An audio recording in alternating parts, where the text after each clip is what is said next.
వి న్యూస్కి స్వాగతం.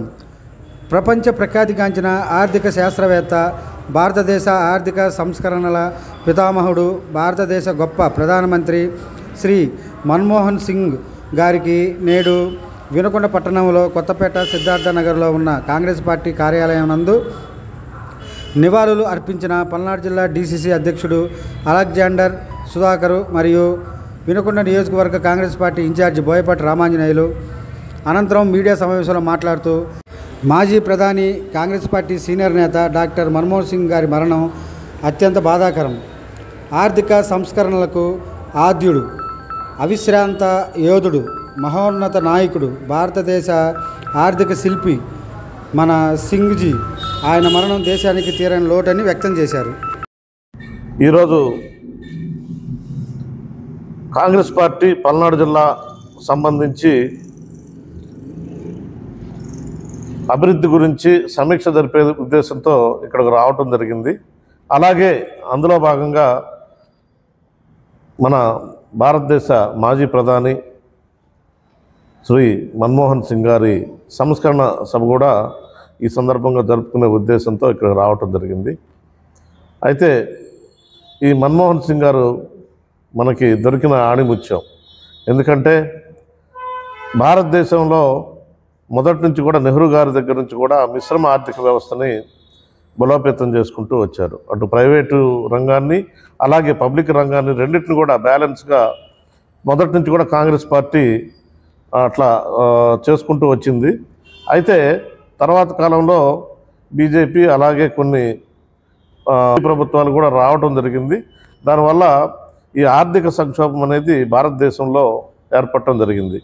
అటువంటి క్లిష్ట పరిస్థితుల్లో పివి నరసింహారావు గారు మన్మోహన్ సింగ్ గారిని ఆర్థిక మంత్రిగా తీసుకొచ్చి వారితోటి సంస్కరణలు చేపించి ఈ దేశాన్ని ప్రపంచ స్థాయిలో అభివృద్ధి చేసేదానికి దోహదపడినారు.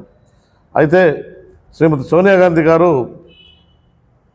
పివి నరసింహారావు గారు ఆర్థిక మంత్రి ఇస్తే శ్రీమతి సోనియా గాంధీ గారు వారిని ఏకంగా ప్రధానమంత్రినే చేసి ఈ దేశానికి ఎంతో మేలు చేశారని చెప్పుకోవచ్చు. వారు ప్రధానమంత్రిగా పబ్లిక్ రంగాన్ని, ప్రైవేట్ రంగాన్ని బ్యాలెన్స్ చేసుకుంటూ అనేకమైన సంస్కరణలు చేపట్టడం జరిగింది. ఒక సమయంలో మన్మోహన్ సింగ్ గారు ప్రైవేట్ రంగాన్ని ప్రోత్సహిస్తున్నారేమని చెప్పి విమర్శలు వచ్చే అంతలోనే వారు రైతుల కోసం రైతు రుణమాఫీ చేయడం జరిగింది. అలాగే పేదల కోసం, కూలీల కోసం జాతీయ ఉపాధి హామీ పథకాన్ని పెట్టారు. ఇవన్నీ చూసిన తర్వాత వారి ఉద్దేశం ఏందనేది ప్రపంచానికి తెలిసింది. వారు ఎప్పుడు కూడా పేదల పక్షపాతిగా, లౌకికవాదిగా మాత్రమే ఉంటారని చెప్పి జనాలకు కూడా అప్పుడు అర్థమైంది. అయితే మొదటి యూపీఏ గవర్నమెంట్లో గౌరవ కమ్యూనిస్ట్ పార్టీల వారందరూ కూడా భాగస్వామ్యంగా ఉన్నారు. అప్పుడు వీరు ప్రధానమంత్రిగా ఉన్నప్పుడు సోమనాథ్ చటర్జీ గారు భారతదేశ లోక్సభకు స్పీకర్గా ఉండి విజయవంతంగా ముందుకు నడిపించడం జరిగింది. కాబట్టి ఇప్పుడున్న పరిస్థితుల్లో భారతీయ జనతా పార్టీని మోడీ, షా ద్వయం భ్రష్టు పట్టించి దేశాన్ని వారి ఇష్టానుసారంగా పరిపాలన కొనసాగిస్తున్నారు. అయితే ఈ మోడీ, షా ఇద్దరు కూడా గుజరాత్లోనే జోడీ అవటం జరిగింది. అప్పటి గుజరాత్ హోమ్ మినిస్టర్గా ఉంటూ షాబుద్దీన్ అనే ఎన్కౌంటర్ కేసులో శిక్షణ అనుభవించిన మొట్టమొదటి ఒక రాష్ట్రానికి సంబంధించిన హోమ్ మినిస్టర్ ఎవరన్నా ఉన్నారంటే అమిత్ షా మాత్రమే అని చెప్పి చెప్పుకోవచ్చు. ఈ అమిత్ షా గారు ఒక శిక్షణ పూర్తి చేసుకొని వచ్చిన తర్వాత అసలు రాష్ట్రానికి హోమ్ మినిస్టర్గా పనికిరాడు అనుకునే సమయంలో ఈ మోడీ గారు అతన్ని దేశానికే హోమ్ మినిస్టర్ చేసి మనందరి మీద ఒక గుదిబండలాగా తయారు చేయడం జరిగింది. వారు ఇష్టానుసారంగా నియంత్రణలా ప్రవర్తిస్తూ వారికి ఎదురు తిరిగితే సిబిఐని, ఈడీని, అలాగే విజిలెన్స్ని, ఇంటెలిజెన్స్ని అన్నిటినీ ఉపయోగించి ఒక భయభ్రాంతులకు గురి చేసి ఒక పరిపాలన కొనసాగిస్తూ ఈ దేశాన్ని మతోన్మాదం వైపు పురిగొల్పుతున్నారు. అదంతా చూస్తుంటే మరి ఈ దేశం ఎడిపోతుందో ఏమవుతుందో కూడా భయం ఏర్పడుతుంది. ఎందుకంటే ఇప్పుడు ఉత్తరప్రదేశ్లో ఆయన యోగి ఆదిత్యనాథ్ పరిపాలన చూసాము. అయితే త్వరలో దేశం మొత్తం కూడా అదే పరిపాలన అమలు చేయాలన్న ఉద్దేశంతో వీరు కొనసాగుతున్నారు. కాబట్టి ఈ యొక్క పరిపాలన ఆపాలంటే ఒక కాంగ్రెస్ పార్టీ, దాని మిత్రపక్షాలైన కమ్యూనిస్టులు, అలాగే ఇండియా కూటమిలో ఉన్న పక్షాలు మాత్రమే ఆపగలవు. కాబట్టి ప్రజలందరూ కూడా ఆలోచించి ఈ కాంగ్రెస్ పార్టీని దాని మిత్రపక్షాలని బలపరిచి ఈ భారతీయ జనతా పార్టీకి చరమగీతం పాడాలని చెప్పి, అలాగే ఈ వినుకొండ నియోజకవర్గంలో కూడా ఖచ్చితంగా అన్ని రాజకీయ పక్షాలు ఏకమైపోయి ఏది బీజేపీకి వ్యతిరేకంగా ఈ కాంగ్రెస్ పార్టీని ముందుకు తీసుకురావాలని చెప్పి ఈ సందర్భంగా కోరుతున్నాం.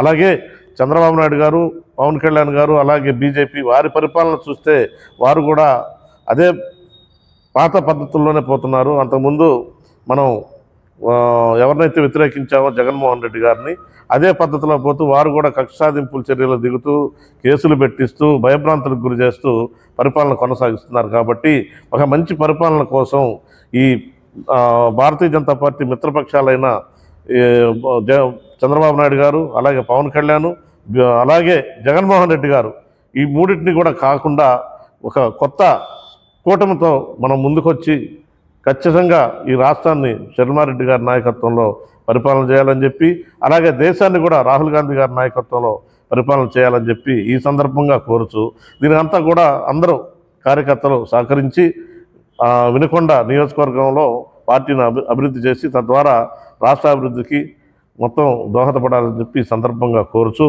వినుకొండ ప్రజలందరికీ, అలాగే వినుకొండ మిత్రపక్షాలు కాంగ్రెస్ పార్టీ మరియు మిత్రపక్షాలందరికీ కూడా నమస్కారాలు తెలియజేస్తూ సెలవు తీసుకుంటాం. ఈరోజు అదేవిధంగా పెద్దలు మాజీ ప్రధానమంత్రి మన్మోహన్ సింగ్ గారు, ఒక గొప్ప ఆర్థికవేత్త, ఆయన చనిపోవడం యావత్ భారతదేశానికి కూడా చాలా తీరని లోటు. ఆయనకి నివాళులు అర్పించే కార్యక్రమంలో భాగంగా ఈరోజు కాంగ్రెస్ పార్టీ కార్యాలయంలో పెద్ద ఎత్తున అందరం కూడా సమావేశమయ్యి ఘనంగా నివాళులు కూడా అర్పించడం జరిగింది. కాంగ్రెస్ పార్టీని వినుకొండ నియోజకవర్గంలో ముందుకు తీసుకెళ్లే కార్యక్రమంలో భాగంగా వైఎస్ షర్మిలారెడ్డి గారి నాయకత్వాన్ని రాబోయే 2029లో ఏ విధంగా రాహుల్ గాంధీ గారిని ప్రధానమంత్రిగా చేసే ఉద్దేశం, అదేవిధంగా షర్మిలారెడ్డి గారిని ఈ రాష్ట్రానికి ముఖ్యమంత్రి చేయాలనే నినాదంతో కాంగ్రెస్ పార్టీ అవసరం ఈ భారతదేశానికి ఏ విధంగా ఉంది, ఈరోజు బీజేపీ ప్రభుత్వం భారతదేశ ప్రజల పట్ల ఎటువంటి విభజించి పాలించే విధానాన్ని ఎండగడుతూ కాంగ్రెస్ పార్టీ యొక్క అవసరము, ఈ లౌకికవాదులు ఈ దేశంలో మనుగడ సాధించాలంటే కాంగ్రెస్ పార్టీ దాని అవసరాన్ని ఈరోజు తెలియజేస్తూ అందరం కూడా ఈరోజు సమావేశమయ్యాము. ఖచ్చితంగా కాంగ్రెస్ పార్టీకి పూర్వవైభవం తీసుకొస్తాం వినుకొండ నియోజకవర్గంలో అని చెప్పి ఈరోజు మేము అందరూ చర్చించుకోవడం జరిగింది. అందరూ కార్యకర్తలు కూడా ఈరోజు పార్టీని బలోపేతం చేయడానికి తిరిగి వైఎస్ఆర్ కాంగ్రెస్ నుంచి పూర్వ కాంగ్రెస్ పార్టీకి సంబంధించినటువంటి అందరిని కూడా కలిసే ప్రయత్నం కూడా చేయబోతున్నాము. ఈ కొత్త సంవత్సరంలో కాంగ్రెస్ పార్టీకి ఒక కొత్త ఊపుని తీసుకొచ్చి కార్యకర్తలను జోష్ నింపే ప్రయత్నంలో భాగంగా ఈరోజు పూర్తి సమయాన్ని కూడా నేను వినుకొండ నియోజకవర్గంలో కేటాయించి మా జిల్లా అధ్యక్షులు గారి సూచనల మేరకు ఆయన అడుగుజాడల్లో కాంగ్రెస్ పార్టీని వినుకొండలో ఖచ్చితంగా బలోపేతం చేస్తామని చెప్పి మనస్ఫూర్తిగా కూడా నేను నమ్ముతున్నాను.